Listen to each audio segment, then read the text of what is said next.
today's video, we're going to explain the rules of subcontracting when it comes to winning government contracts and subbing out some of the work. Now, just to make sure you understand, when you win a contract, you cannot sub out all the work to a company. You just cannot do that, right? You have to do some of the work. And in this video, we're going to explain exactly what you need to do when you win a government contract and you plan on subcontracting the work. If you're new to the channel, my name is Desmond Nacha, founder of USA Contract Solutions, where we specialize in helping businesses win government contracts. If you want us to help you win government contracts, work one-on-one with you, click the link in the description below, apply, and then schedule a call with my team, and we're going to take care of you, help you win some government contracts. So in today's video, explaining the rules of subcontracting for small businesses, right? Now, to make it very simple, there's two levels. There's a federal level and there's a state level, right? In the state government market, the rules and regulations are always going to be inside the actual solicitation that they posted online, because every state, every county, every city is different and they have different rules that they use. So all the rules are going to be outlined inside the actual contract. So find the contract and actually read it. They'll tell you what you can sub out and what you cannot sub out, right? If they're even going to allow you to sub out. Because sometimes they say, hey, you cannot sub out anything, you must do everything. You see what I'm saying? So at the state level, make sure you read the details of the contract, very thoroughly to understand exactly what you can and cannot do. Now for federal contracts, right, it comes down to the FAR. The FAR is the Federal Acquisition Regulation, and in this FAR is right, it's like the Bible of government contracting, right? So inside the FAR, it outlines all the rules and regulations pertaining to winning government contracts. So inside the FAR, particularly FAR Part 52-219-14, it talks about limitations on subcontracting, right? You can see it right there. So this is the part right there, limitations on subcontracting, and this section outlines exactly what you can and cannot do when it comes to subcontracting, right? And it's broken out into three different sections: service, supplies, and general construction, right? Or specialty construction as well, right? Nonetheless, these are three sections: service, supplies, and construction. Now, when it says service contract, right, on the service contract, it states that it will not pay more than 50% of the amount paid by the government for contract performance to subcontractors, right?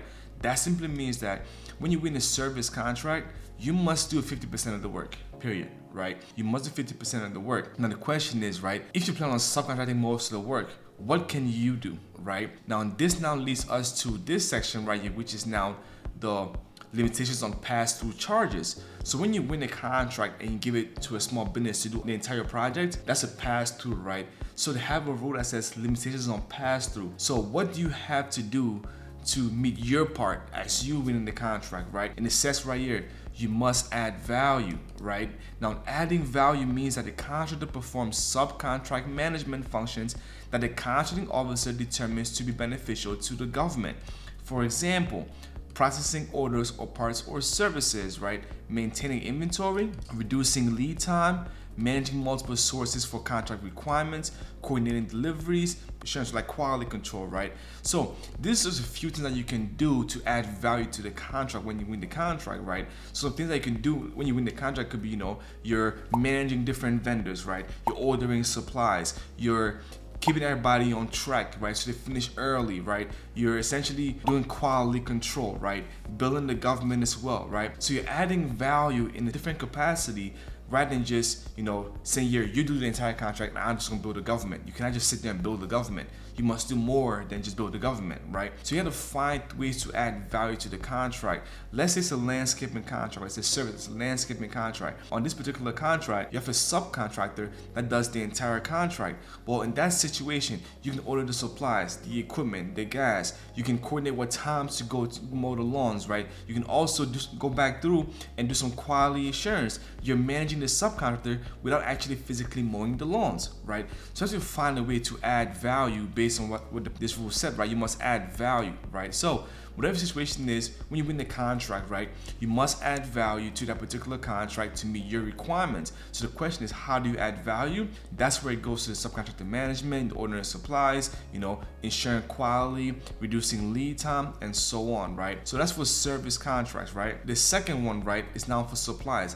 Now supplies, it states that if you are the manufacturer of these supplies, you must do 50%.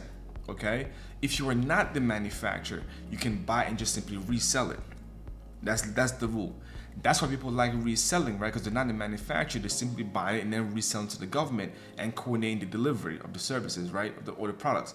So that's it for supplies. For supplies, right, you can just buy and resell to the government. Now, when it comes to general construction, right, general construction, it says it will not pay more than 85% of the amount paid by the government for contract performance exceeding the cost of materials to subcontractors, right? So that simply means that for general construction, right, you will not pay more than 85%, meaning that you will do 15% of the contract. Okay, let's strip it, right? So for general construction, you have to do 15% of the contract. Now, the 15% could also be managing vendors, right? Ordering supplies, reducing lead time, quality assurance, right? Those are all management tasks. That's not actually the physical construction part, right? So hire a subcontractor to do the actual construction parts, and you just make sure they're doing it on time, managing supplies, coordinating payroll, coordinating people, just essentially adding value to the contract without actually physically building the stuff, right? Now that's for general construction. For specialty, right? Specialty trade contractors, right? Like HVAC, electrical, plumbing, right? Those are all specialty contractors, right? So for those, it states that it will not pay more than 75%, right? Meaning that you win a $100,000 contract, you cannot pay your subcontractor more than $75,000, right? That means that you have to do 25% of the work, right? So for general construction, you have to do 15% of the work.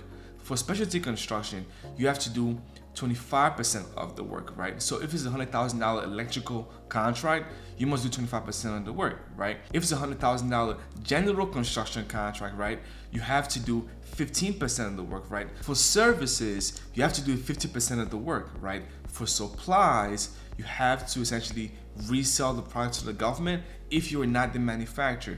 If you are the manufacturer, you have to do 50% of the manufacturing and delivery as well, right? So to wrap this up, right, for service contracts, you must do 50% of the work, okay? For supplies, if you're the manufacturer, you must do 50% of the work. If you're not the manufacturer, you can simply resell to the government.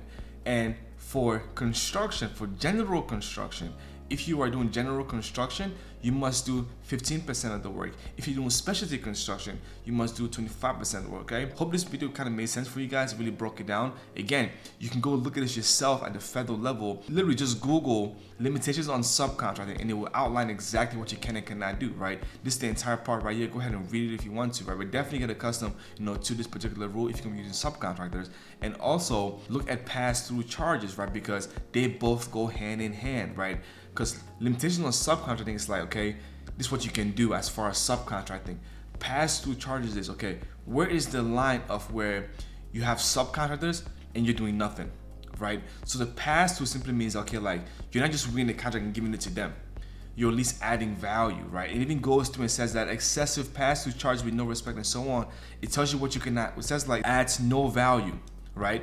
If you're adding no value, you can't just simply bill the government. Nonetheless, you should know the limitations on subcontracting and limitations on pass-through charges, okay? Those two go hand in hand if you are doing federal government contracts. Hope this video gave you a lot of clarity on what you can and cannot do as far as, subcontracting. More of the story is this: when you win the contract, just find a way to add value to that contract, okay? If it's a service, do 50%. If it's supplies and you're not the manufacturer, resell it. If you're doing construction, general construction, 15%. Specialty construction, 25%. Those are the rules, okay? Those are rules. You can't work around it. Those are the freaking rules, okay, guys? Hope you got some vibe from this one, and I'll see you on the next one. Peace.